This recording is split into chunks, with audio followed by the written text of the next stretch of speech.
Okay. So you go in 3 minutes. So yes. I apologize. So we're going to change the order slightly. And before we do, let me take a couple of minutes. So Samsoya Institute will go first. You probably overheard me talking with Dr. Zama quickly. He has somewhere else he has to go. But before I bring Dr. Zama up to talk a little bit about their procedure, please, since I'm doing this, could you watch the waiting room also? I'm trying to multitask.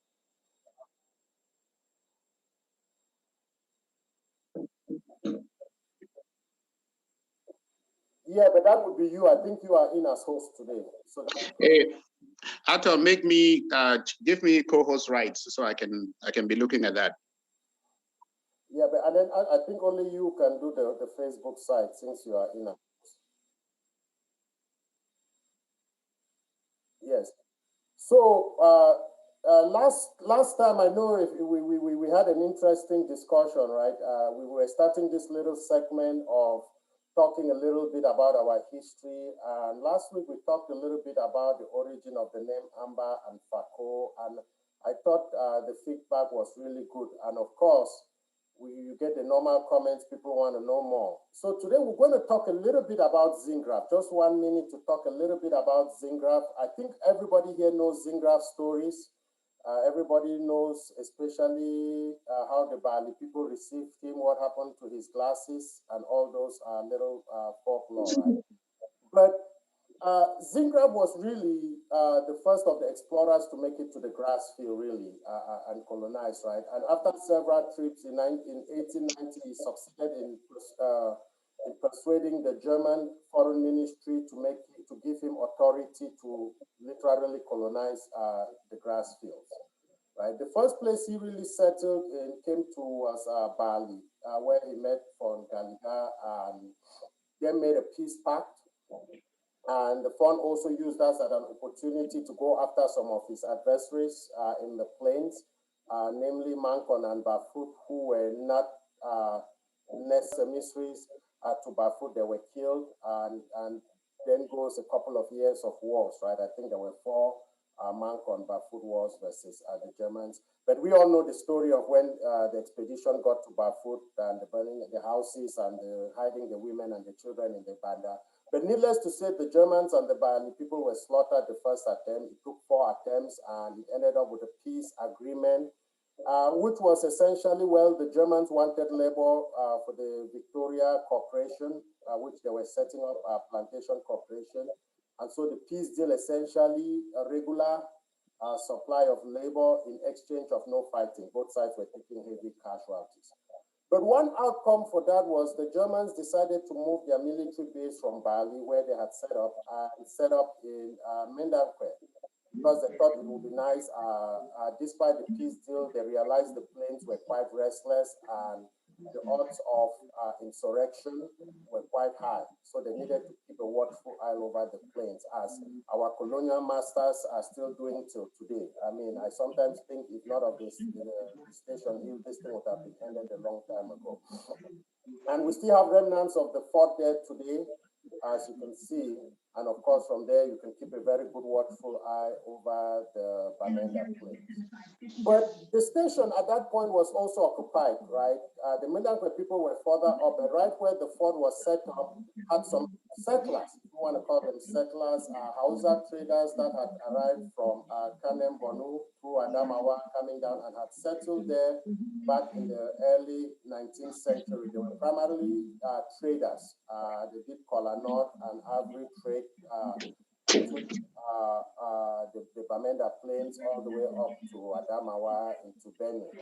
Right. So the Germans moved them from there to Fumban. And then we can fast forward to 1916 after the Germans lost the war and the British took over. Once again, the fondoms and chiefdoms of the plains were not too thrilled about having to respond to the British, particularly because the British also had increased the amount of labor they were taking to the coast. and they were not working well. So the British, decided that it was easier to use the Hausa as intermediaries in dealing with the residents.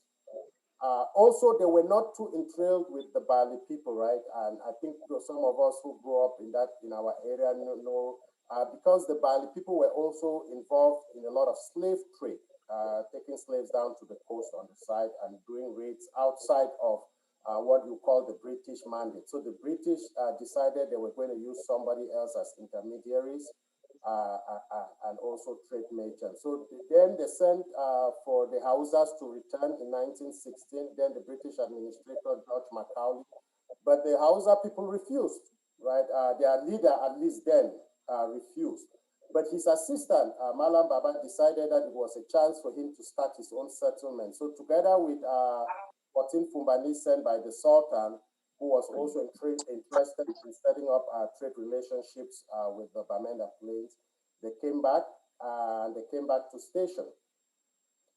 Needless to say, less than a year or so later, the British were not too thrilled having the Hausas live right next to them, right?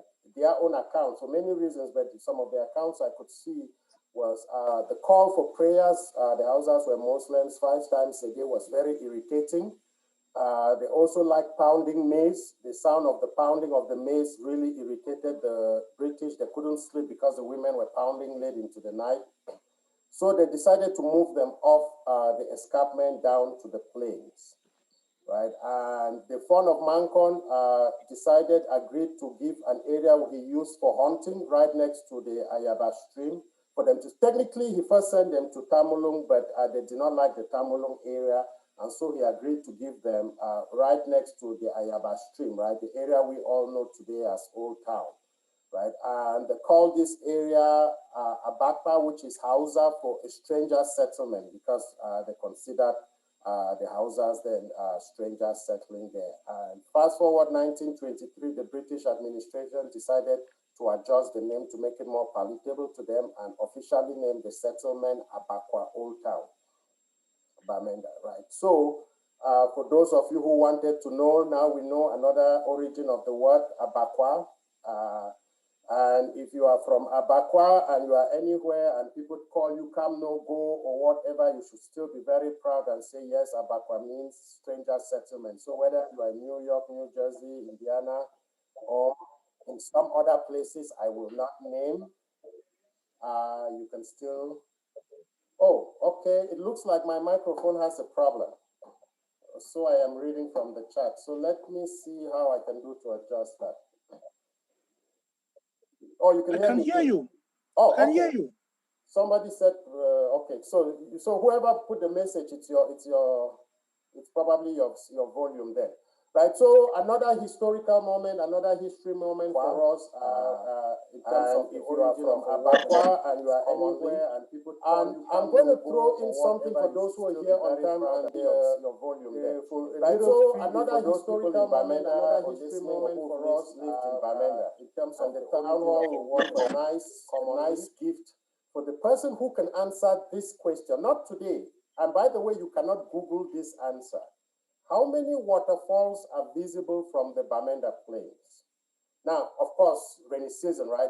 You can't see anything in the dry season, most of these areas. 3.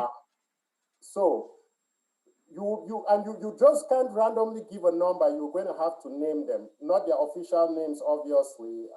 You can describe where they are. That would be acceptable. Okay.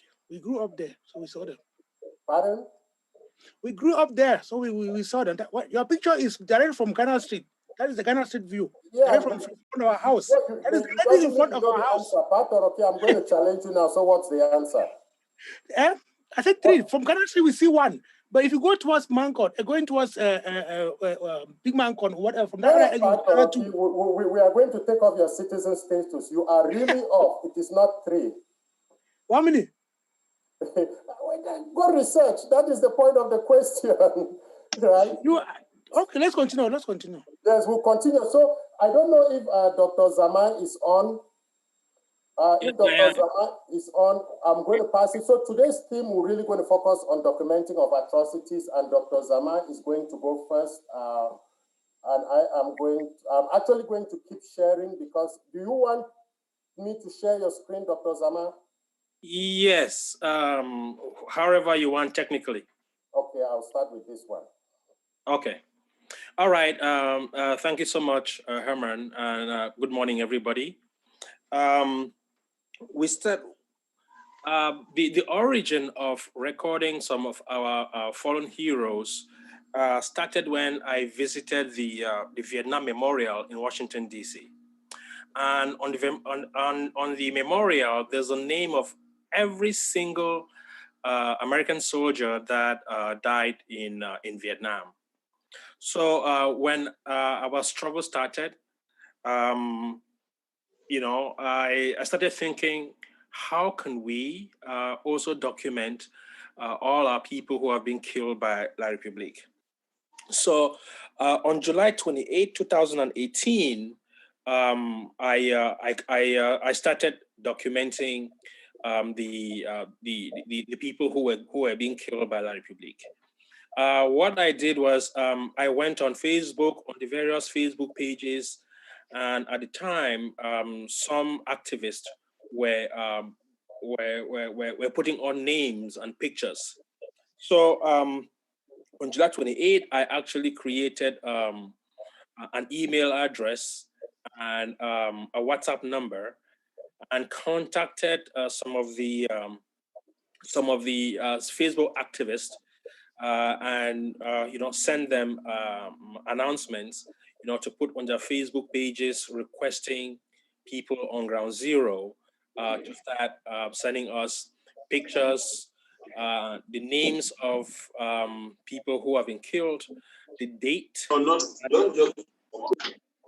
and the date and the place that these people were killed. I did contact several activists on Facebook, and unfortunately, only one saw the necessity of putting the ad on their Facebook pages. So every week, there was this ad that we kept, sending to these, this activist, and she would put it on her Facebook page, and people at home started sending in names and the date and places of that our people were killed. This was for both civilians and our forces. So as time went on, for some reason, this person who I was working with very closely decided not to be, publishing this ad anymore. But, we kept trying to get the information on Ground Zero as much as we could, and names were coming in. So by close of business yesterday evening, we have actually documented 1,012 deaths. These deaths are names, places, and date that you can go to those villages or to those towns and ask this person's name, and somebody would know them. People were also sending pictures and videos of our fallen heroes. So we have a whole cache of videos, pictures, audios, and then the names of everybody who has who has been killed. If Professor Herman, if you go back to to the previous slide, the way we arranged in documenting this, we documented everybody who came in by county, and so as of yesterday, Boyo County, we've documented 25 people who have been killed, Bui 70, Donga Mangtun 74, Fako 127, Coupe 37, Lebialem 21, Manu 78, Meme 151, Mezam 233, Momo 71, Ndian 7, Ngoketunja 37, and then missing 81. The missing is these are numbers of people whose names were sent, and they didn't tell us whether it happened in Ngoketunja or in Mezam. They just sent the name and then the date that these people were killed. So we have another category of missing data. So that gives us 1,012 people that are documented so far. So, Prof, can you go to the next slide? So, if you look at this slide, we try to put them in terms of percentages. So, Mezam has the highest number of deaths as regarding the data that we have. They are 23%. Then the next one is Meme with 15%. The other, I think, followed by Manu with 8%, and and so forth. What we've done so far is that this data has now been, or we've given access to the Samsoya Center that came on a little later, and they are using this data for whatever whatever they need. What we have is raw data. So the Samsoya Center, and eventually we the CDN also is part of the team. We've given them access to it, so they can go in now and pull out this data and put it out, and sanitize it in such a way that it could be used for for diplomacy or whatever they need it for. So what can we do now going forward? We are still pleading, at least on everybody who is on this call, to contact their family members back at home, to send in this data. We have a WhatsApp number and an email address, which is pretty safe. So anybody can send in this data. If they can remember the date, if somebody, if for our people who were killed sometime back, if they can remember the date and the place and the names of the person, if they have any pictures, they can send it to us. Once we get it, we catalog it. All that data goes now to to Samsoya and the CDN, who have the capacity to use the data for diplomacy or whatever it's needed for. So we've been trying to get in contact with our various generals on the ground, to plead with them to send us the names and places of their soldiers who have been killed. And some have been responding, maybe just because they're too busy, they don't get around to it, or some don't see the necessity of it. But this is very, very important, and we're pleading with all Southern Cameroonians on ground zero, to submit this, to send in this data. Professor Herman has the phone number and the email address that that we can share. This phone number is dedicated uniquely for our fallen heroes, and that email address. So if anybody is going to send any other information, we'll just delete it. So this phone number again is uniquely for our fallen heroes and that email. Thanks, Professor Hyman, and over to you.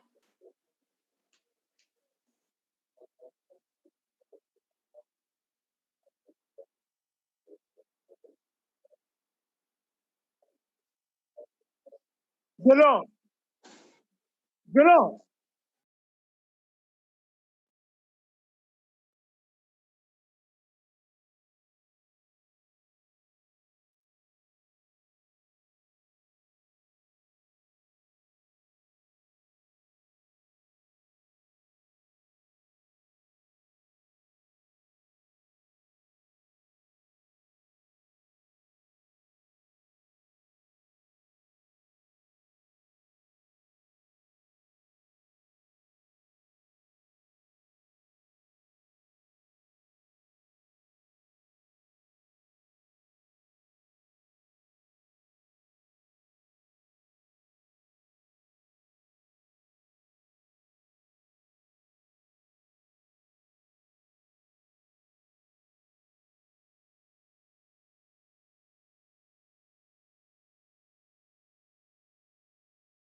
Yes, Moderator, because come on. Dr. Zaman has somewhere another meeting he has to run to. I may request that we do questions for him now, so he is at liberty to leave whenever he wants to before I go, if that is okay. Yeah. Yeah, I just wanted to ask, because there may be some clarification that he needs to make. When the 1,000 number, so there's no confusion. Is this for soldiers or this includes civilians?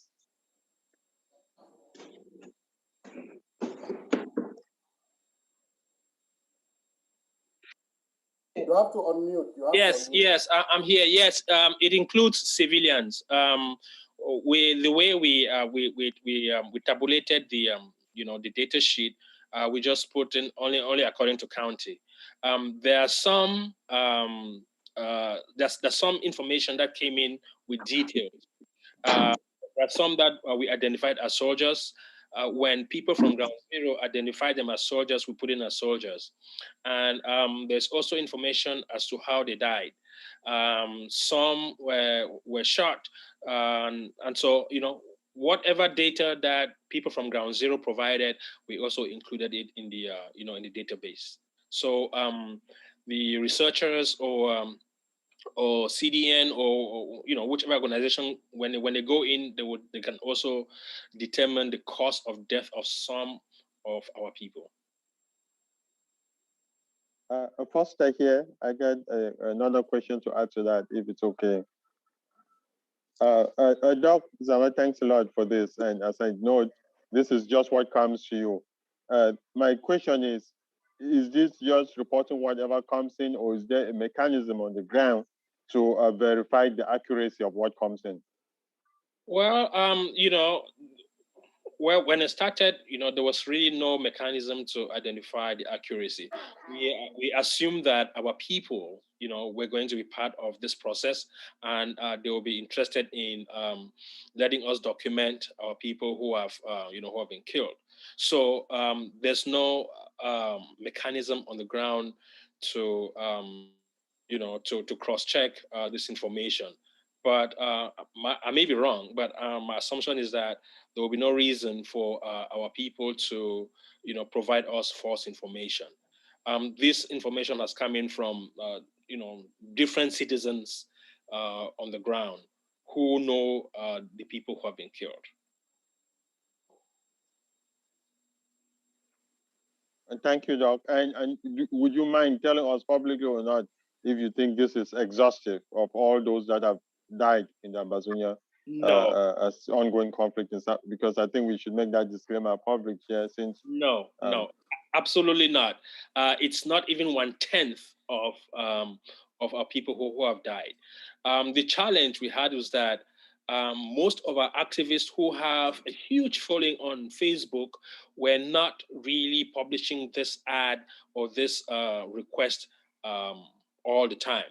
So if we know our activists who have, huge following, and they can, be putting this on their Facebook pages every week, then lots of people on Ground Zero would see it and they will provide the information.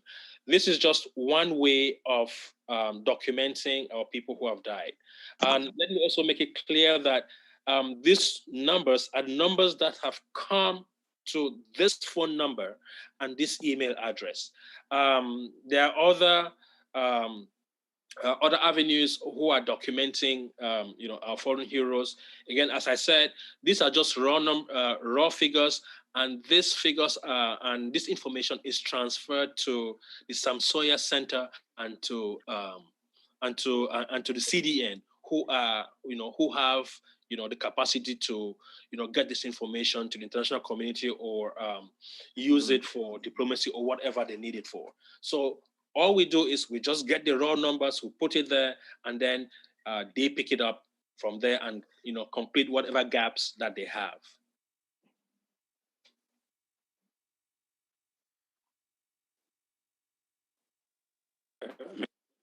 May I just ask a question?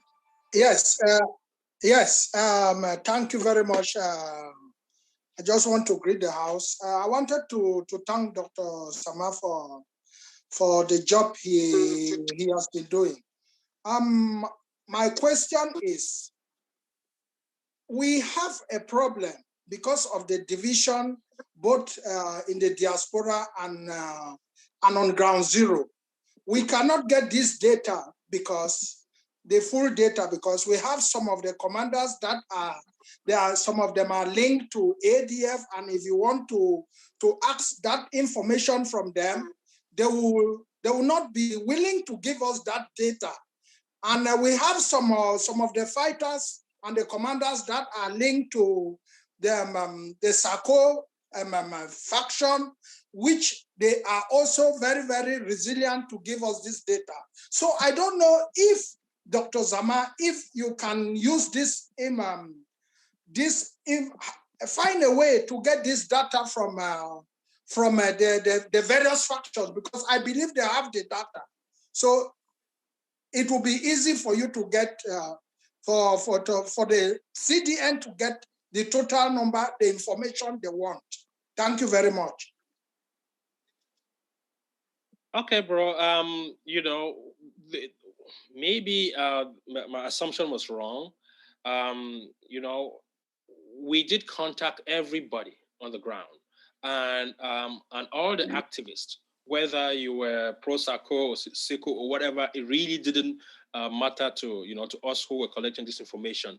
We consider them Ambazonians, and we sent out the information to all the the Facebook people, to put it on their on the Facebook pages. There were some who did it, not based on whatever camp that they that they were in.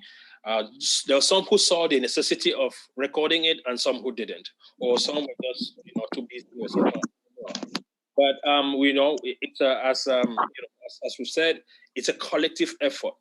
So anybody who is here that is in whatever angle should try and get us the information. This is an Ambazonian information. It is not SACO or Siseko or AD information.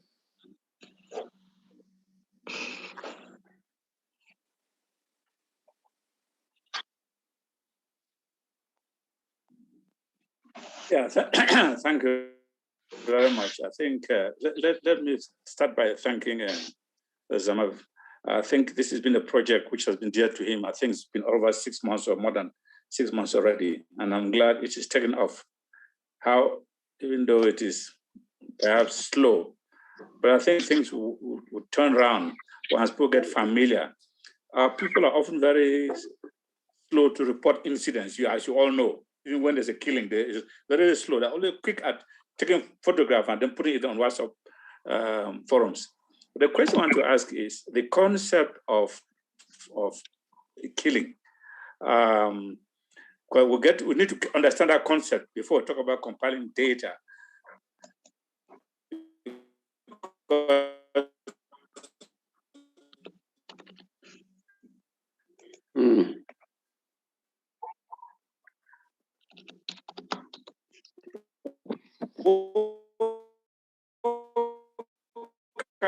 Casualty is not limited to just poor. There are people who get wounded. There are people, the conditions of war imposed on that. The classical one is where you make conditions of life very, very difficult and put the either of hunger or die because they are want to move from one locality to another, and in that process, die in that process. These are all reckoned as casualties of war. Or go to hospital. We tend to forget those who go to hospital, but those who go to eventually die.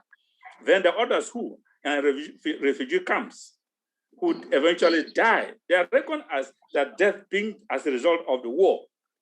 So, in this concept of people who are died as a result of the war, when all these statistics, as possible, we don't ignore any casualty of war. So I wonder whether Zama took that into account when asking people to give them information. I know people rush to give information just so people have been shot and killed, and they've seen. Some people are killed, we don't even see the bodies. So are those reckoned as who have been killed, buried in mass grave, we don't even know, or thrown in some river. So the concept is quite wide, and I think we should try to capture as wide a concept as possible. Thank you. Okay, thank you, Prof, for the clarification, and we'll take those into consideration as we move forward. Maybe this was narrowly tailored only to people who were shot or who were killed by the guns of the Republic. Now, we actually see, the necessity of including the others who died from hospitals and, some who died in the bushes and things like that. Definitely, we'll try to couch the, this announcement, to capture those people that you just mentioned.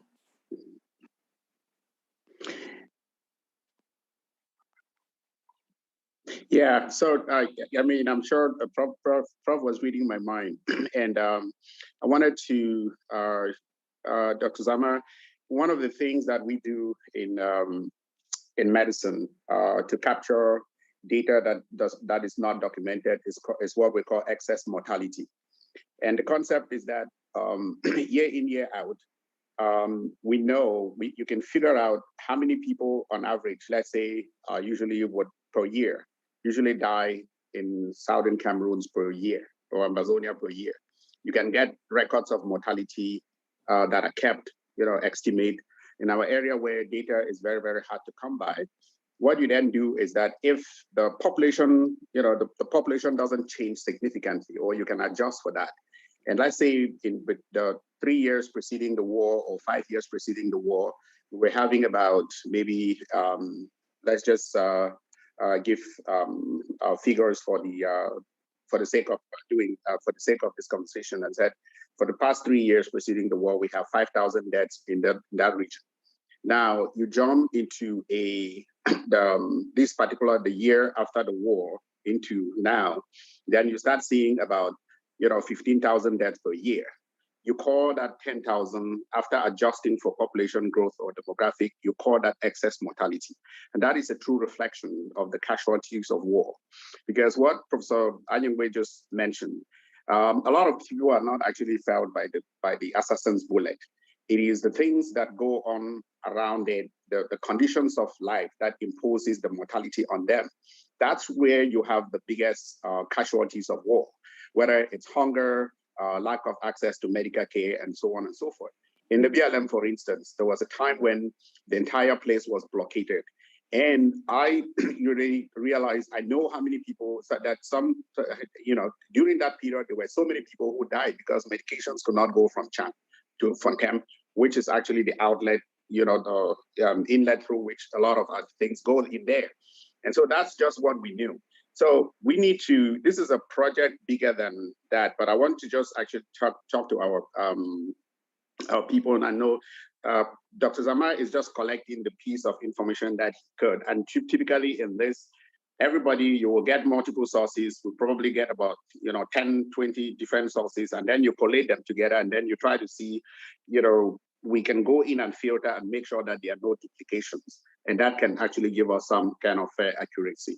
But I think CDN and the places that have the capacity, we need to actually hire and find people, not hire, but find people who know how to do this. And if there are people within the skill set, with that skill set within Amazonia, these are called epidemiologists.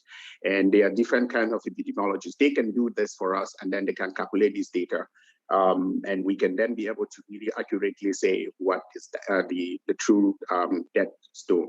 If you go by historical facts, the accounts would be that usually if you take the number of people who have actually been shot and that big count, you can multiply that probably by 3 or 4 to really get the accurate number of people who died. And that's the reason why, if you hear me, I kept talking about 30,000 deaths, knowing that there probably have been about 10,000 people that have been killed. And so if you multiply that number, you can begin to say, yes, these are the number of people who have died from other causes. But we need to formally do that study and get that data so that it from the predicate of what Mr. Temkin was talking about and what all of us are talking about, which is the vital statistics that we have, that we should have. and all of us can then be singing from the same verse and chapter. That way we can then move ahead and not have our people be confused and the numbers of death driven down. Thank you.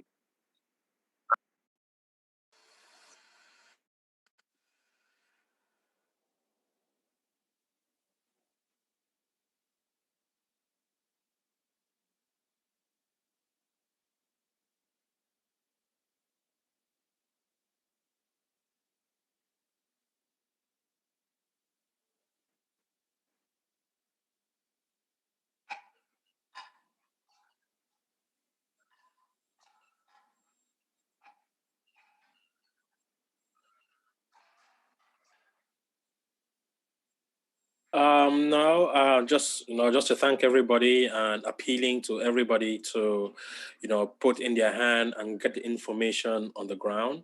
Definitely after this, we'll try to get with Professor Herman and Dr. Edmond to see how they can help us capture this information, on the ground. So thank you again, everybody, and. Let's all work to document our people who have been, who have been victims of this war. Thank you very much.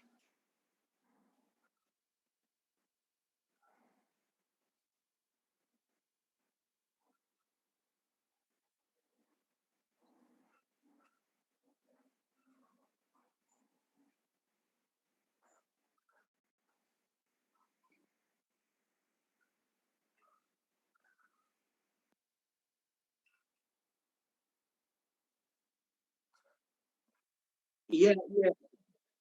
I just want to thank Zama again, our brother Zama again, for what he's done.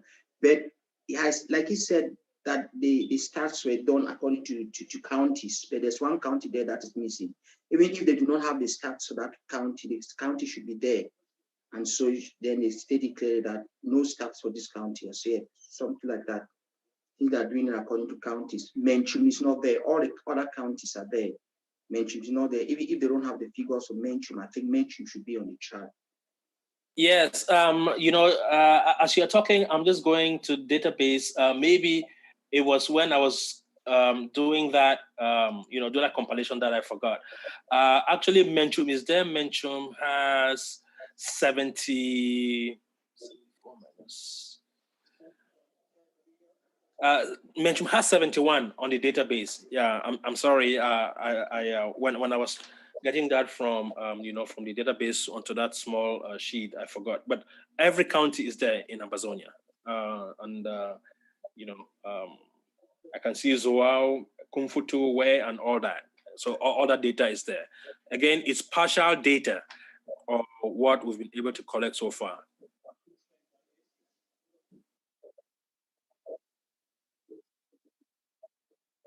Yes, I do.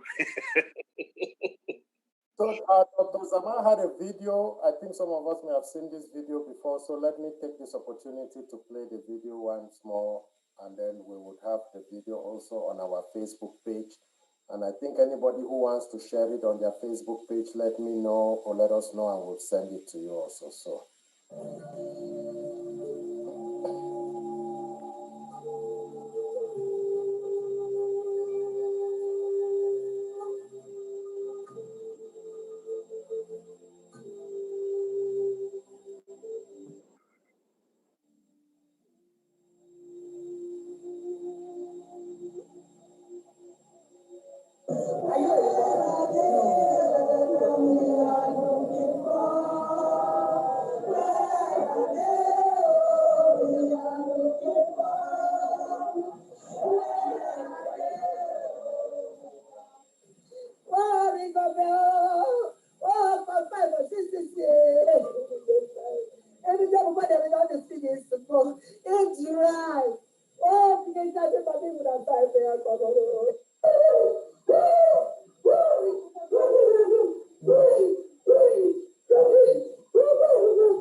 Fellow Ambazonians, country people, Time don't reach, make we honor and remember we fallen heroes, and for start keep book for all man, woman, and pikin dem, wey la Republic du Cameroon don kill am for this war for independence, this war for free we serve. We no fit wait so till we reach Boya before we start keep book for them. By that time go don pass plenty, and plenty people go don forget. Thing wey we want na to make sure say we get all the information. So when time for talk this with palava don reach, we go get all the number them and all the information for show United Nations and other international human rights organizations. People wey their work na for look this with time palava. Again, we need to keep book for all people where they don't kill them, so that after war, we as a people, we go fit help pikin them and families for we fallen heroes for pay school and university. We need this information for Sika say as soon as we reach Boya, we go build a heroes monument. That we say we go fix some big place where we go write all the names for we people when they don't pay the ultimate price, so that we pikin them and grand pikin them sote no will ever forget their sacrifice. We will get lucky for still they alive, no will ever forget we brother and sister them when they don't pay big price with their head, so that we go there free. For honor and remember their sacrifices, we beg every Ambazonian for ground zero to give with this information by WhatsApp or email. Honor our fallen heroes. Una sabi any Ambazonian wey la Republic don kill am for seek our freedom? If yes, we beg una to give we their full names, place and date when they kill them, and pictures for we fallen heroes from September 22nd, 2017 so till today.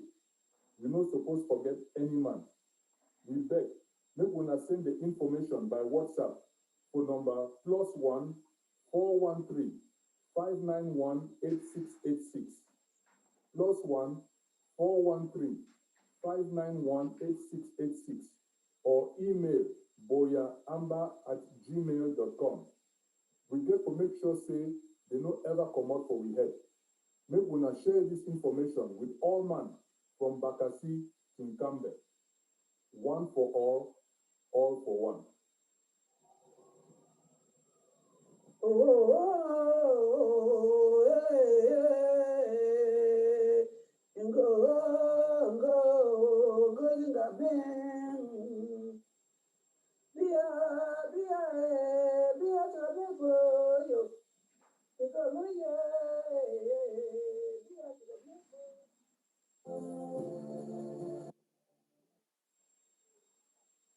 Okay, so I think that was really a great presentation from Dr. Zama. We had also reached out to the Toronto group, and I'm going to go back to sharing my screen.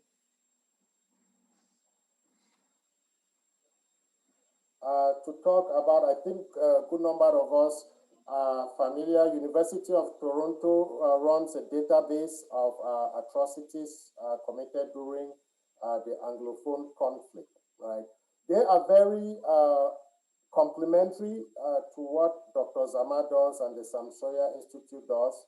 And so I am going to, unfortunately, by the way, they were not able to make it here today. Literally this afternoon, they are doing training for a new cohort of investigators, right? So they provided us with their material. They went over it with me. So I am, I suppose, making the presentation on their behalf.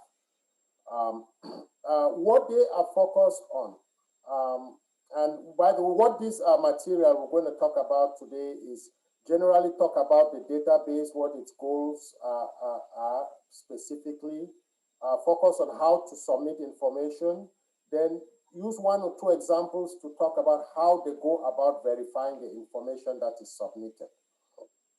Now, as a prelude, this is non-political, it's a university, there are individuals within the university, it's non-partisan, right?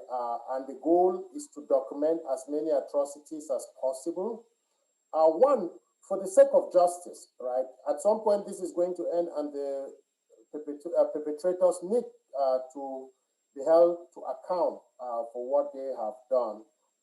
But also, as a deterrent, I think the more people see people in power see that their actions are being documented, are being collated, and they will eventually be prosecuted, they are less likely to engage in these atrocities. So there is a deterrent effect here, hoping. And of course, as a side to that, provide information to journalists or other advocates that can use the information.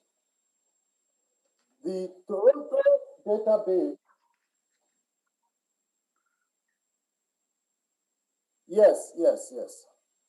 Is that better? Okay. The Toronto database has really several benefits, right? One, it utilizes the resources of a university, right? And we all know universities, especially University of Toronto, is a well-known, not only well-known, but it has vast technology experts. So you have really experts working on this. It does not need external funding from anybody. The people working on this are volunteers or university employees. So there is no external money involved. So there is total objectivity, right? And of course, Toronto, being where it is, being in Canada, also has English, French experts, and there are also quite a few people there are fluent in Pidgin.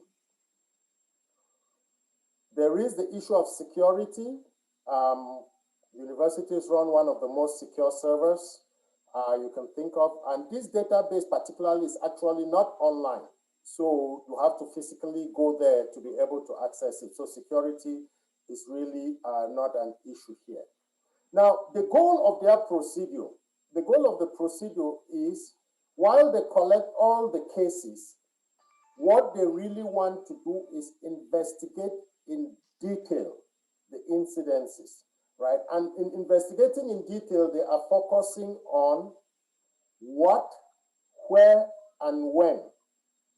Less so on the who, and there's a reason why less on the who, and we'll talk about that. It's just, you know, people documenting this, you don't want somebody to go out with their camera and try to take a video of the face of a soldier or somebody with a gun shooting people, right? So please, nobody should do that, and that is not recommended. They catalog and store all the information. Those that are amenable to investigation, they have experts who investigate. The published reports, one of those reports actually came out last month, and they circulate this with the relevant, any interested or relevant international parties or policy makers. The criteria they use in investigating is very stringent. And we can think about this as, if this material were to be used in the International Criminal Court of Justice, the ICJ, will it be admissible as evidence? Which is a very stringent criteria, right? But it is very important we do that, right? And that is why it is complementary to the Samsoya effort, which collects all the information, irrespective of degree of certainty you can have with the incident or being able to attribute it to somebody. Here they investigate, and when they say something is validated, they actually have lawyers who are specialists in this. When something is validated, it means it passes through evidentiary burden that it will be admissible in the court of law when the time comes. It is totally secure. When you send information, you can send anonymously, or you can include your information, but what they do is they strip away all information of the sender from the material before storing it. Whether it's the WhatsApp, if you send, they download the material and delete the sender, delete everything, it doesn't store anything, or by email, likewise, they delete, clear it off, and just store only the material, such that whoever sends the material is anonymous and cannot be, the perpetrators cannot revenge or avenge, go after them. We've seen instances where people were victimized by the Cameroon government because they could identify where videos were taken and things like that. And when they publish, the few that get published, just a select few, it is ensured that there is no information in what is published that could lead to the identification of any particular individual who submitted. Right? Several ways in which you can submit. The first is directly to the website, and at the end of this, if we have time, we'll go there. That is straightforward. You go to the website, you can plug it, you can fill as many fields as possible, usually giving information as to the context, then it uploads, and that's it, right? It does not retain any information as to where you were, where you had accessed it and all that. It's most secure, most anonymous. There is also a WhatsApp number, which we have on the screen. We're going to keep, in fact, we're going to keep sharing together with the Samsoya number. We're going to make it a point to share this every town hall. We'll have it on both our Facebook and Twitter pages, so it's easily accessible to everybody. And of course, there's also the email, Cameroon database at protonmail.com. Protonmail was used because those of you know Protonmail, it is highly encrypted. It is highly encrypted, so it is safe. But once you send an email there, they download the material and they delete all the information. So there's nothing remaining there. Now, what do they really, and I'm going to focus a little on things we can do to help the validation process. If you witness an atrocity or you come to the scene of a crime, especially a war crime, what do you do? Well, you want to gather as much information as possible, right? Most of the videos we see sometimes just focus only on the victim on the ground, and it is difficult to put context to it, right? So you want to get as much visual cues as possible such that that location can be identified, and to the extent possible, a time can also be put on it, right? So you can know the where and the when this occurs. Sometimes that may not be the easiest done, but as to the extent possible.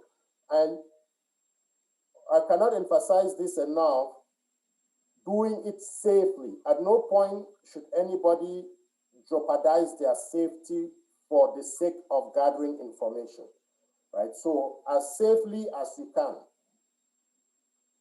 If you have information about the perpetrators, like maybe you are from a reasonable distance and you're videotaping it, that is great. If you can even cover the weapons, you have experts, I think some people have seen a few on Twitter, who can simply, by looking at the picture of a gun, tell you the make, model, who sold it, and that can eventually be traced back, and that can help identify who exactly the actors are in the scene. Right, so as much information as possible. Why is that necessary? And we'll go through, and now this is not an example that was submitted. This is, I think a few of you can recognize that scene, right? So this is just a random picture from the internet. If you look at this random picture, you took a scene, this gives you a lot of visual cues where experts can use this to say with a high level of certainty where this occurred. Notice the buildings, notice the road, notice the trees, for example. If we use satellite imaging, you can map out the trees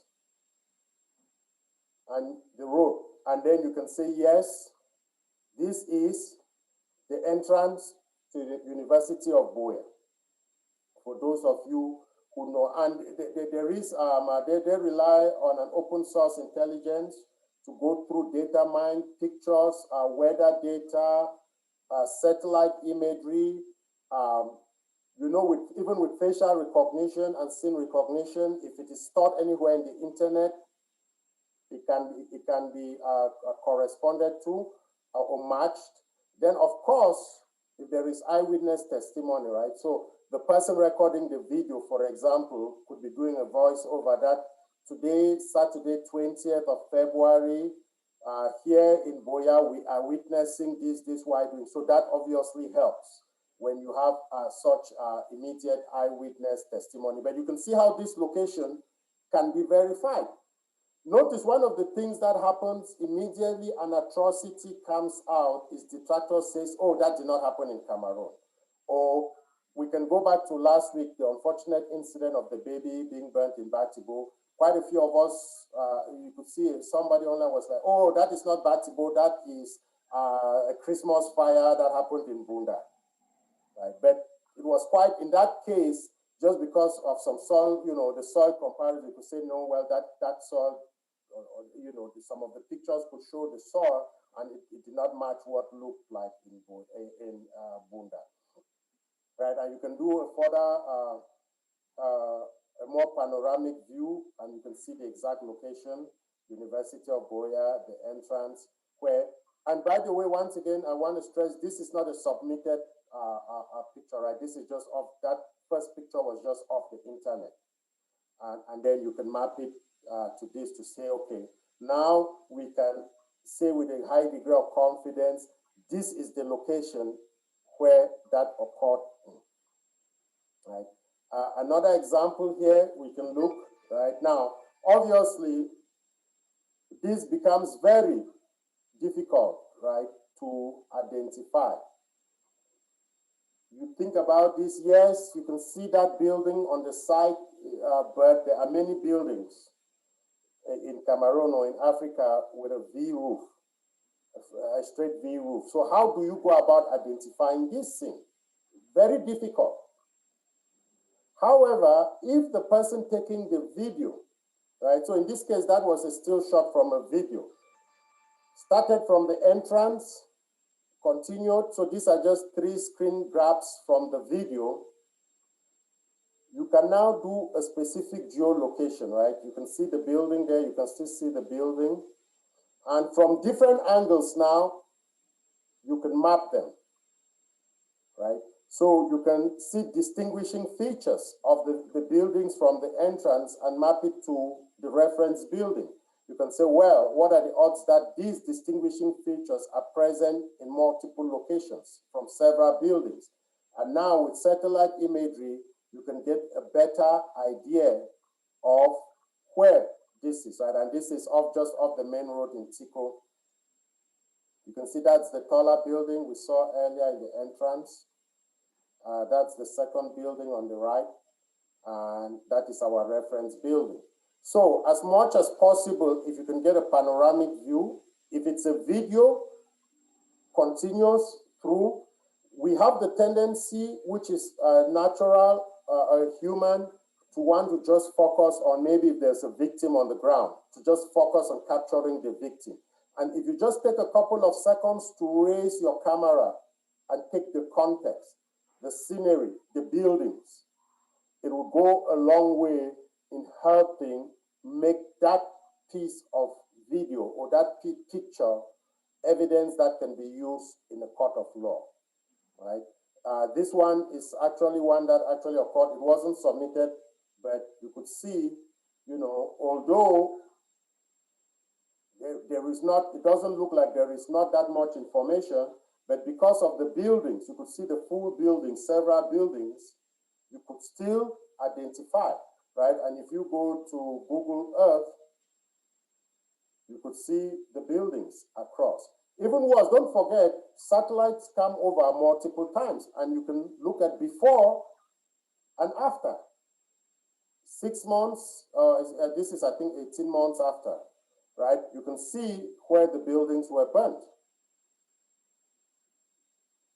And this is, I don't want to say irrefutable evidence, but this is very strong evidence now in a court of law. If you want to say this village was burnt by XYZ. We have the image of the burning, but somebody cannot come and say, oh, you people have photoshopped images from somewhere, some old war somewhere, and you brought here to kind of affix it to the regime or something. Which is, by the way, the most common excuse we get.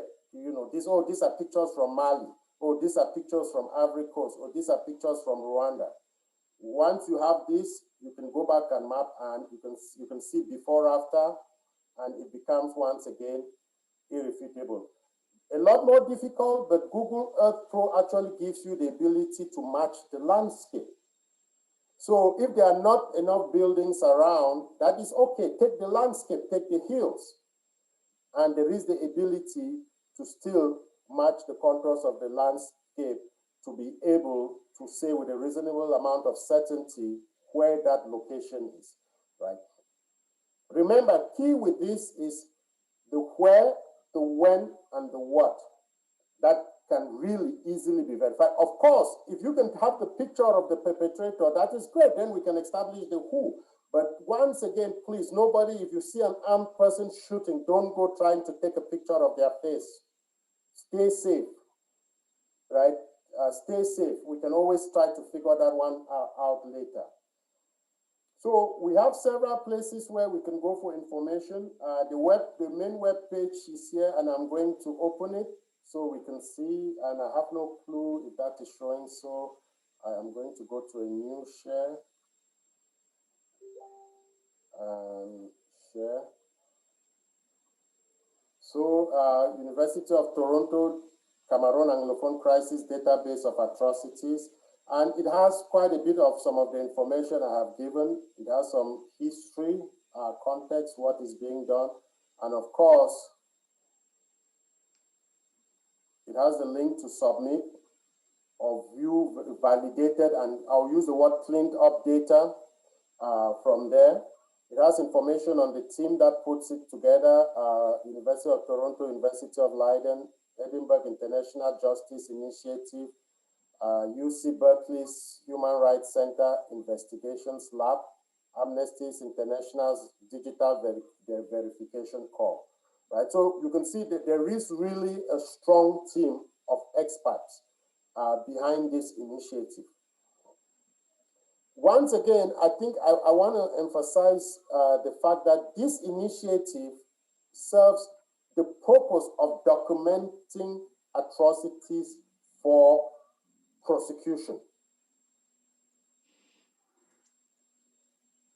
We can also, like with the Sam Sawyer, document atrocities for publication, in which case the evidentiary burden is quite lower, or just to keep tally, right? So they are all complementary to each other. So when we hear the University of Toronto database says we have 16 validated events, that does not mean that only 16 events are, it means they have 16 incidences where in a court of law, it will be admissible. In the ICJ, this would be admissible as evidence that can be used to prosecute somebody, which I think is fairly strong, right?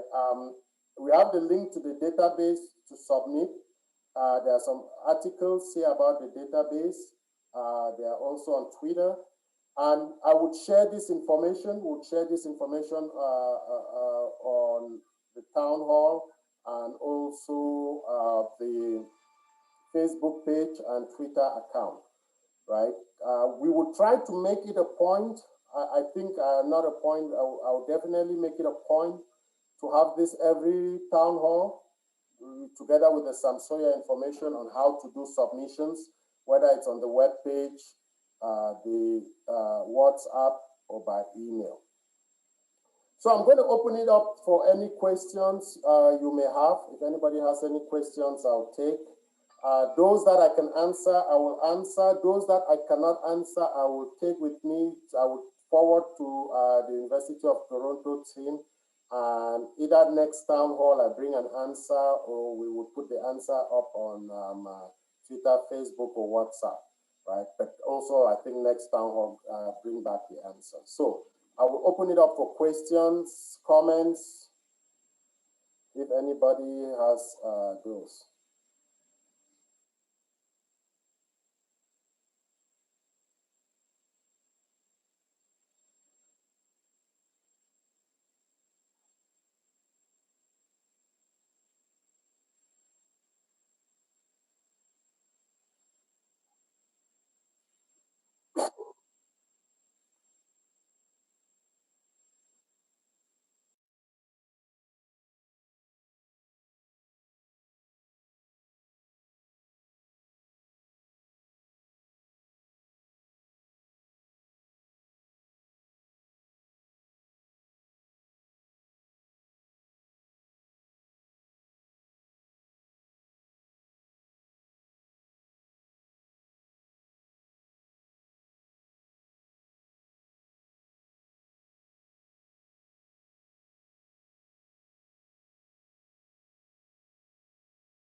Ato, you're muted.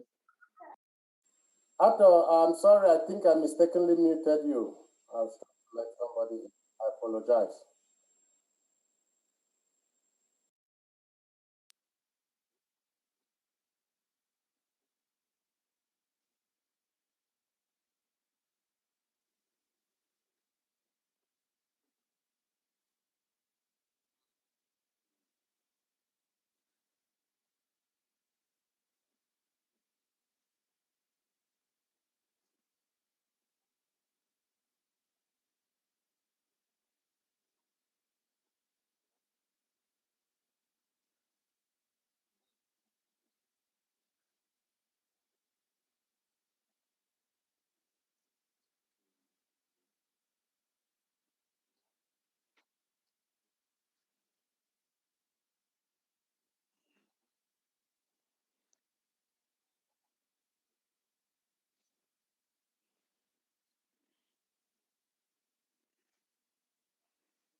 I can't put up my hand, please.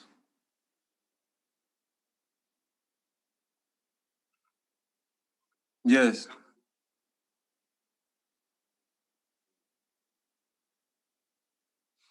Yes. I just want to find out what is is this how related is what the Toronto University doing? How related is what the University of Toronto is doing to what the CDN is doing? Because I understand that the CDN has also set up a portal to report these atrocities, and we may want to know how related to the two are, or how unrelated are they?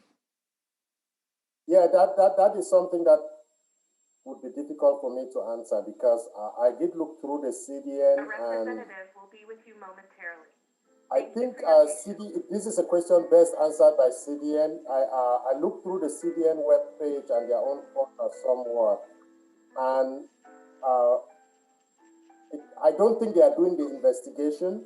So I think CDN is probably more parallel, more closer to what the Samsoya Institute is doing, which means just collecting the information. But that is what I could glean from looking just at their website, right? And if there's anybody from CDN in the house who wants enlighten us, that's fine. Otherwise, we can pose it to them as a question and bring a response next town hall.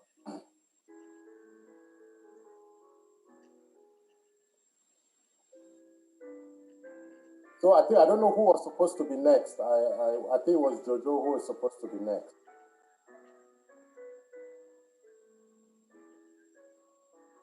A representative will be with you momentarily. Thank you for your patience. Okay. Okay. Where can we have these channels to do a submission? And then secondly, just for the sake of curiosity, have you managed to find out about the baby? Is it accurate the baby was supposed to have been burnt in Batiko? And thirdly, do you have access to the Ambazuna Genocide Library? And if so, is the information you get from there, are they accurate or do they meet standard?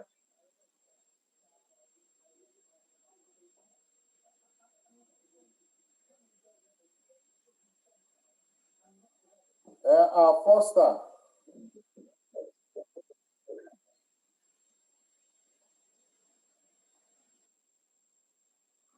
Oh, I thought I was waiting for.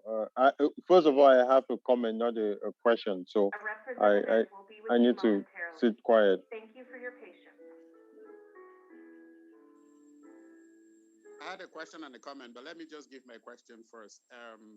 Herman, you by chance, did they by chance share? Did our colleagues by chance share what? How many people? Could you be a little louder, Edmond? I'm having difficulties hearing you. There is somebody who's talking on the background.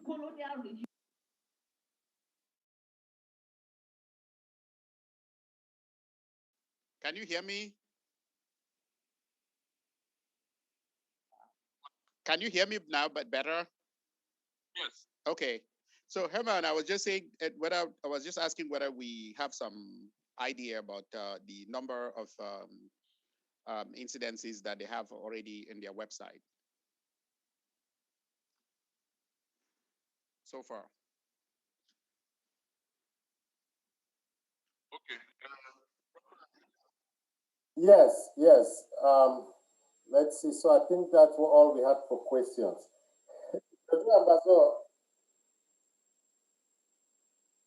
I wanted to respond to Jojo about the Amazonian Genocide Library. No. Let Isaac go ahead because I did not know the answer. Yeah, I was going to say that the Genocide Library, they get information from Ground Zero and from Facebook and WhatsApp. So I would say that the information that they have that they've cataloged is information that is public knowledge, but they just brought it from Facebook and WhatsApp and things like that.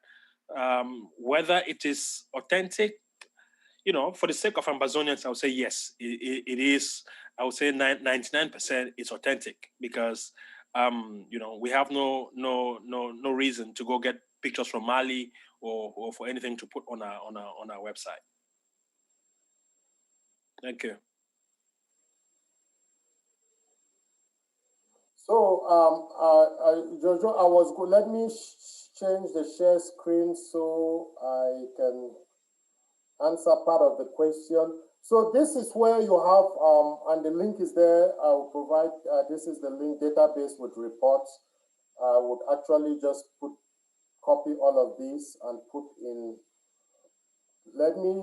I'll put this on the chat so people can click on it. But if you look through, these are the 16, what they'll call verified.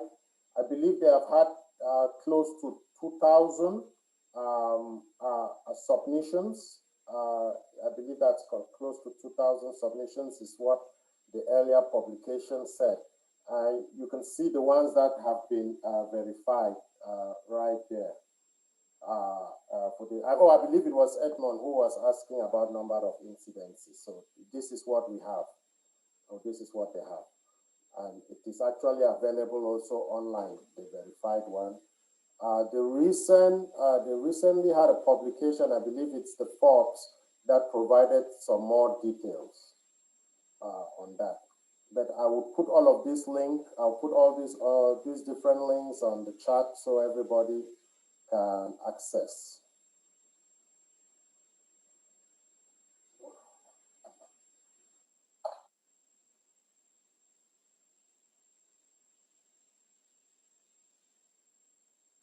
Please, the Batibo, sorry, the Batibo, he did answer the Batibo.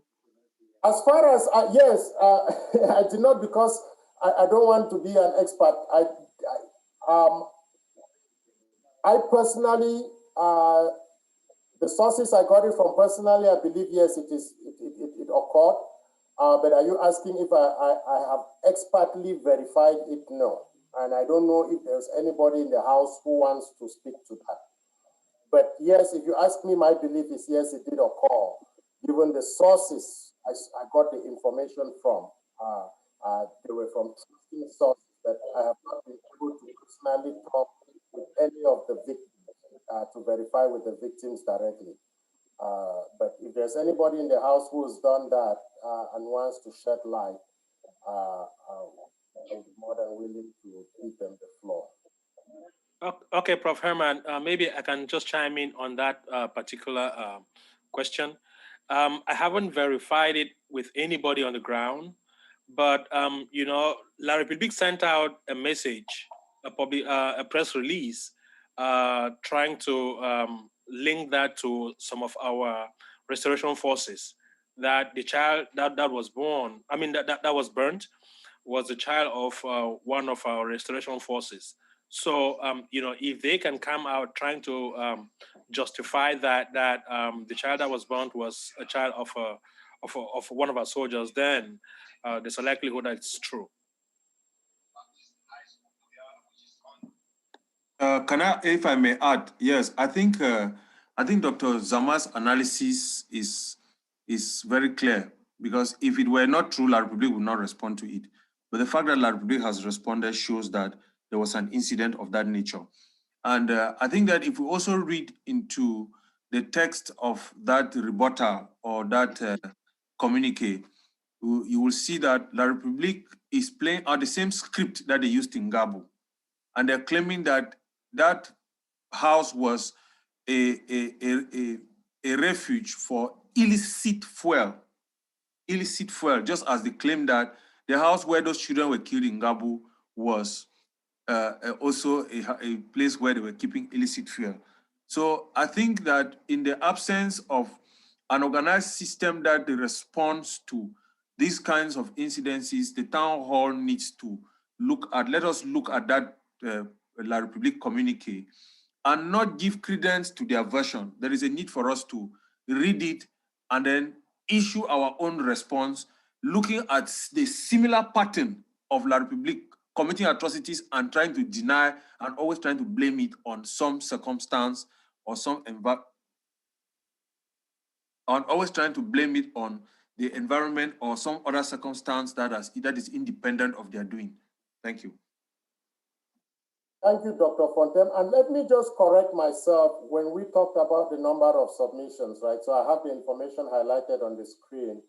As of February 2021, the database stores over 730 submissions with more than 1,200 photos, videos, audios, and documents. So that is the accurate answer.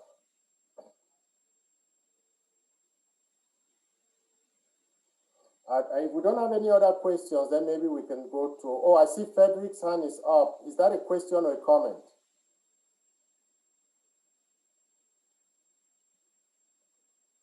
Hello, good afternoon. My question has been taken care of. Okay, thank you, sir. So maybe we go now back to Dr. Foster and Dr. Edmond for their comments. Yeah, thank you again, Herman. I think one of the things I wanted to mention was actually this which you were showing us to see if Toronto University can actually provide us, even though they are going to be, focusing on the verifiable cases. But if they take all the submissions, since they have that kind of a database, it may allow us also to be able to do our own independent, capture some of this information. If they can share if they are willing to share those events that were submitted, we could actually also use all of that information, maybe to capture and probably complement some of the things that other people are doing. Because there is a chance that some of these, as people are submitting to multiple sources, you may have things that are submitted to to University of Toronto, but not to the Sam Sawyer Institute or to CDN or other sources. So if we are sit at the middle and then begin to extract all this information, we can use it as a better reflection or probably better gauge of what the true atrocities here is going on. And then I'll just piggyback to really talk about the issue about the little baby that we're just talking about. And I want to say, in as much as we really truly want to refute what La Republique is saying, our atrocity, the things that are happening in our country are stranger than fiction. And we don't actually even need embellishment. We don't need to actually take pictures from different places to do the things. Because each time we take those pictures that are not real, somebody goes and puts them on a Google app that then shows that some of those pictures were taken out from different locations, because there are apps that you can take these pictures and put there, and then it will tell you when that picture, the original picture, was actually submitted. And when we do that, we're actually also really, diluting the strength of our case, of the things that the story, so that you may have a re-event. But if you use the wrong, if you go and Photoshop and use that picture to try to justify that particular re-event, that picture, that Photoshop picture, just dilutes the strength of the event. I remember there was a debate, or maybe there was a conversation with some people on the Southern Cameroon Town Hall social media platform that all of us are, or most of us are affiliated on, where there was a back and forth conversation between two people as to what the authenticity of the picture. I don't know that the story was about the authenticity of the event. I thought that they were arguing about the authenticity of the picture. The two are not the same. And so it really behooves us, those of us that may have connection, to please go back and verify and make sure that we get that event if it really took place.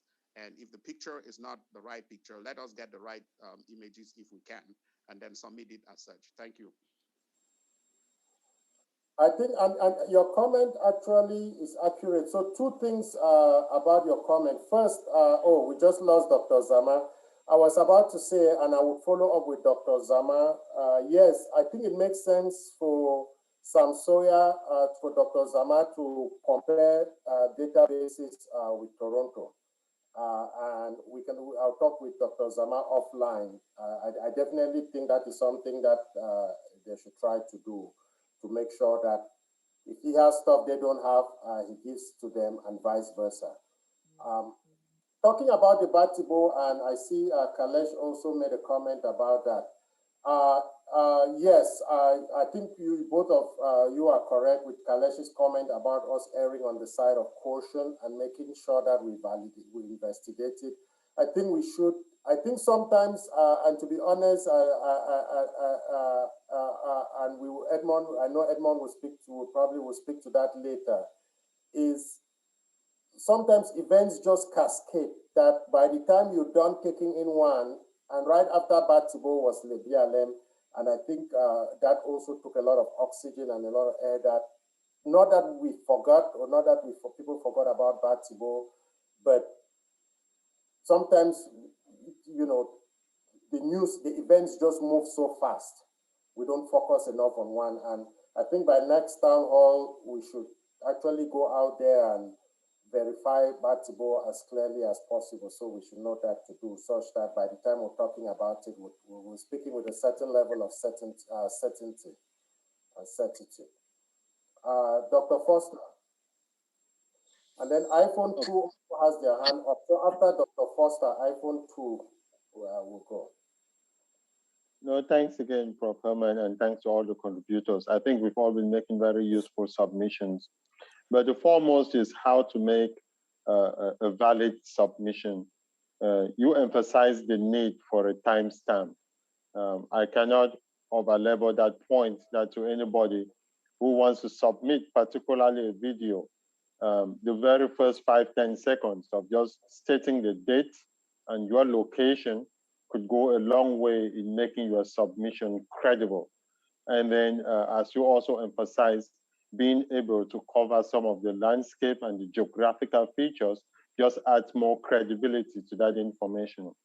The next thing in my commentary is it is on us, when we receive some of this information, to be able to pour in more verification to it, because we have the direct connections with the different communities.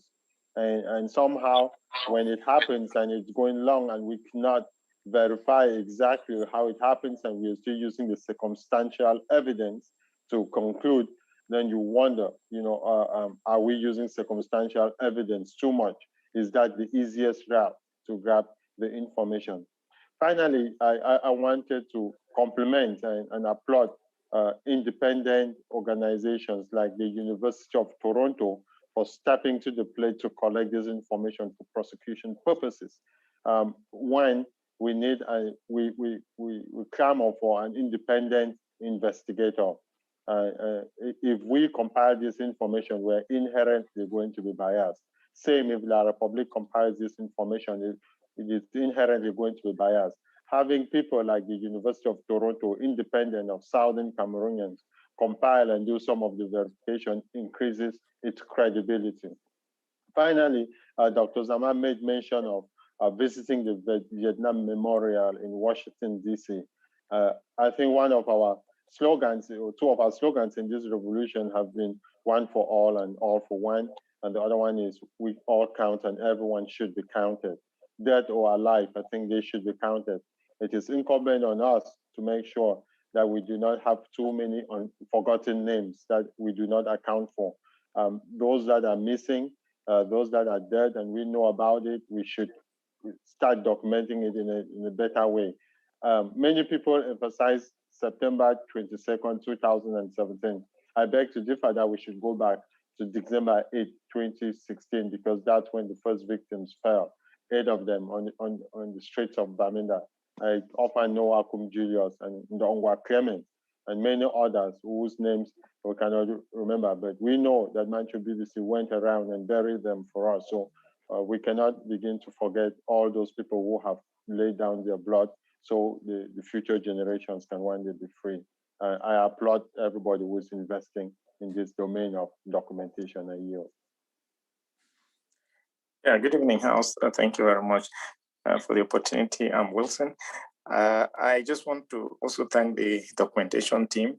But what I was considering is that in terms of trying to verify some of the videos that we see online, whether it would not be appropriate if they can consider nominating regional delegates so that if a video is online and the case is on to be verified, they can easily ask this person from the region to try to get in touch with the local people whom maybe has some contact or has some knowledge of those who are on the ground to be able to verify that information and maybe perhaps add some complementary information, like we are talking about landscapes and talking about whatsoever environmental factors. You could use Google to be able to locate the area of the incidents. So I think this might be helpful, especially that if the cases become many, then it might be difficult for the Central Committee to be able to verify all this data coming in. Thank you. Oh, thank you. I think that is a very good point to do. And I think that would be more so our end, because what we also have to do is help gather more information to provide to the experts doing the validation. So we clearly should. Of course, any delegates would have to be, what is the word, secret, right? I think the easiest way to get somebody killed in ground zero is for La Republique to know that they are gathering information on atrocities. We have Alem, then Mike, then Dennis. I believe it was in that order that hands came up. Alem, Mike, and then Dennis.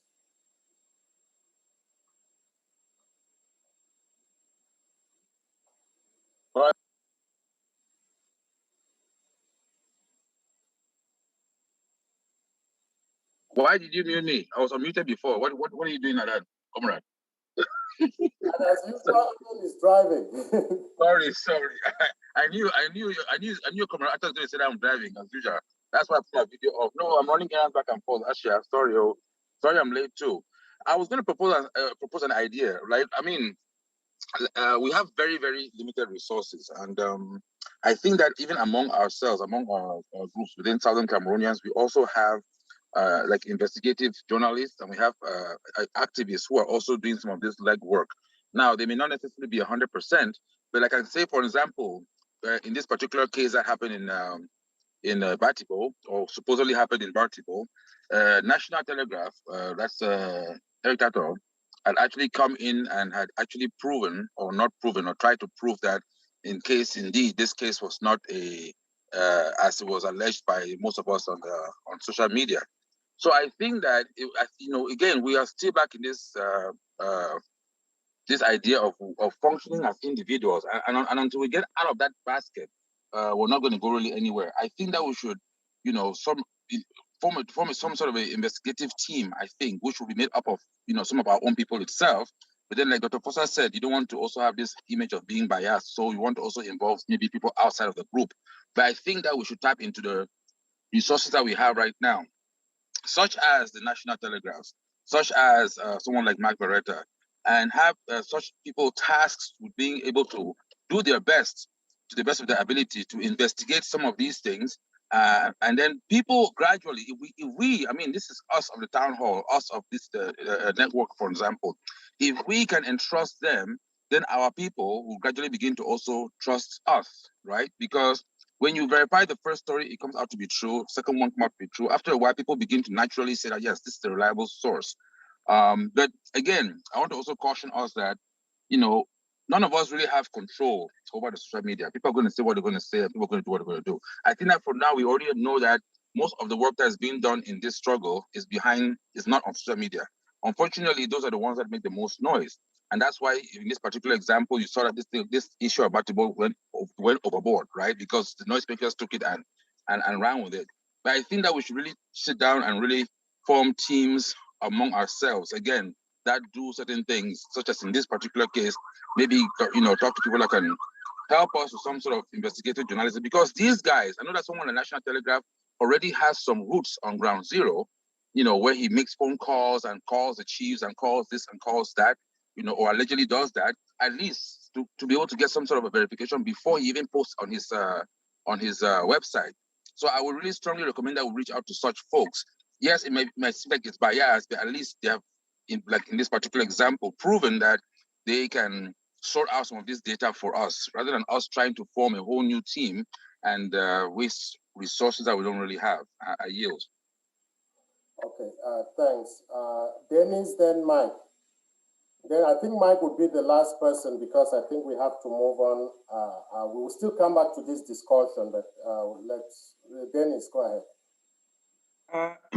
My point has been taken up by the last speaker, because the most important thing is to get anchor people on the ground who can report on these matters.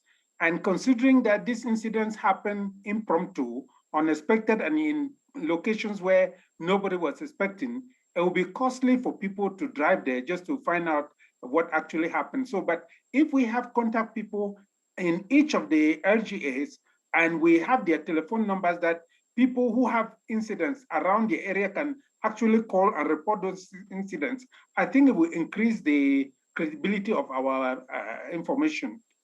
You know, so this is what I just wanted to point out.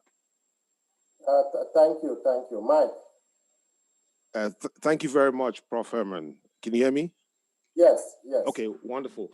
So I just want to, you know, I'm chiming in here on behalf of the Coalition for Dialogue and Negotiations. And just because there were a few questions that came up pertaining to some of the work that is being done to support the identification of victims of this crisis. I just want to, you know, clarify a few things. Number one, the CDN initiative, which is still in its infancy, is actually planning to roll out a strategy which speaks to how this process is going to proceed. Now, there are several points that have been raised on this call that are under consideration. We will look forward to an opportunity to come to the town hall and, you know, provide more detail and context around the information that is being captured and, you know, the overall process around managing that. Again, I think during the launch that we had a few days ago, we went into some of that information, but not in enough detail to be able to, you know, answer a lot of the questions that have obviously been raised. We will do that in the coming weeks, and again, based on how quickly the town hall can afford us that opportunity. But I just want to stress one key observation, and it's really something for us to think about. Dr. Zama, thanks to his efforts, has come up with about 1,200 incidents that have been documented. The Toronto initiative, and again, we appreciate all the work that they've done. They've got about 730. Southern Cameroonians know that that number is significantly higher. Professor Anyangwe raised some very important points around the types of activities that need to be captured. I mean, the victims go beyond casualties. There was also another point that was raised, which is really around, you know, some of the collateral victims of this event, right? So I think that point was raised by Dr. Edmond, and this is really around additional victims beyond the human casualties. So the way the CDN is thinking about this is really, trying to go broad, trying to give Southern Cameroonians the ability to capture this information at the grassroots level, trying to give them the ability to tell that story. Ultimately, when we get to the more advanced stages of this resolution process, we are hoping that the Southern Cameroonians will be sufficiently empowered to tell the story without necessarily having to rely exclusively on external bodies. So I think that's another part of that conversation. And I just want to raise those pointers out there because that is part of our thinking at the CDN. And that process will be developed and enhanced based on feedback from Southern Cameroonians. But it's really an opportunity for Southern Cameroonians to build an infrastructure that speaks to their needs, that speaks to their aspirations, and really helps us take this forward. And that's all I have to say. So thank you very much for the opportunity. Thank you very much. Mr. Moderator, I think it is a good time for us to transition, and I'm looking at the time. I don't know, Dr. Edmond, your time constraint, does it start in 45 minutes or does it end in 45 minutes? No, if I would have to leave by 2:30 to, so that's what I'm trying to say, that if we can, if you can take somebody else, provided that I can be able to do what I need to do before.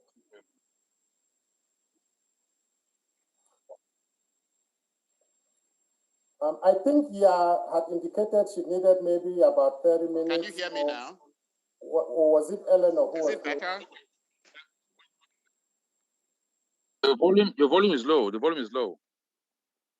Huh. I'm not sure. Maybe I was sign in and sign out so that I can, maybe somebody might have called and then it just throws off the phone. But let me sign in and sign out. Sign out and sign in and then I can, yeah.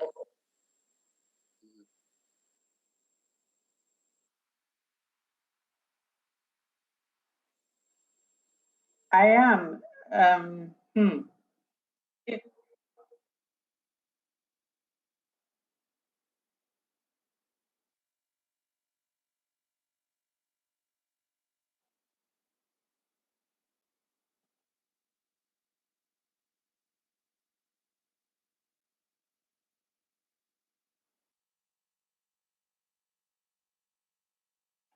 No, I'd prefer to leave the people whose presentation is urgent. Mine is a discussion, so it depends on how many people want to get involved and interject, and so I can't really control that because you know how a document editing goes.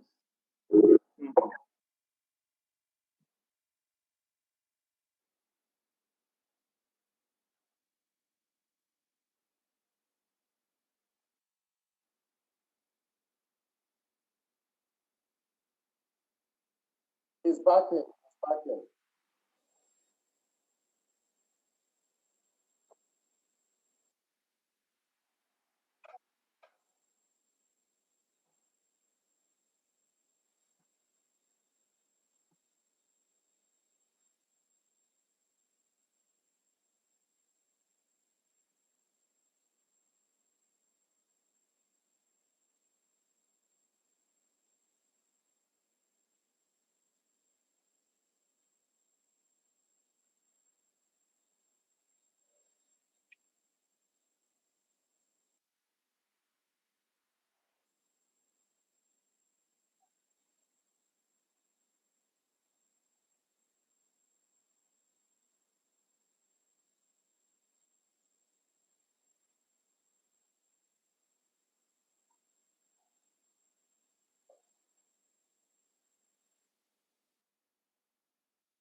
Hey, gentlemen, thank you very much. Is Francis here already?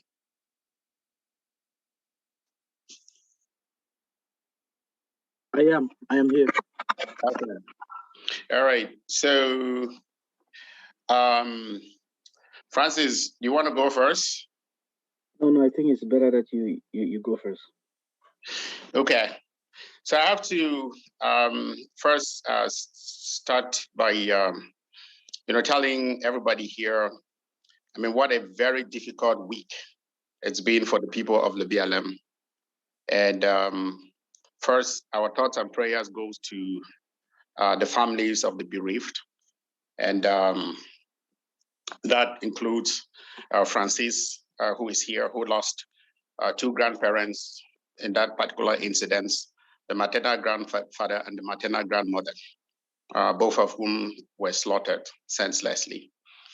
And of course, the entire BLM freedom-loving people of the BLM County. And this tragedy really has many layers that hit me like a thunderbolt. Not because it just occurred in my backyard, and of course to families that I really know, but also because I really, one of the people that we interviewed who was actually the victim, one of the victims of this heinous crimes, even though he was able to escape, is a young man who really have poured in his best, done his worst, his best, hiding our fighters when the belief in this revolution. But when you hear his statement and hear the last part of his story, when he came out and heard the audios that were being actually peddled on social media by Chris Anu, the fact that the guy just said, look, they've been believing everything we've been telling them. Now he's beginning to question and think that everything that has been told has been fake.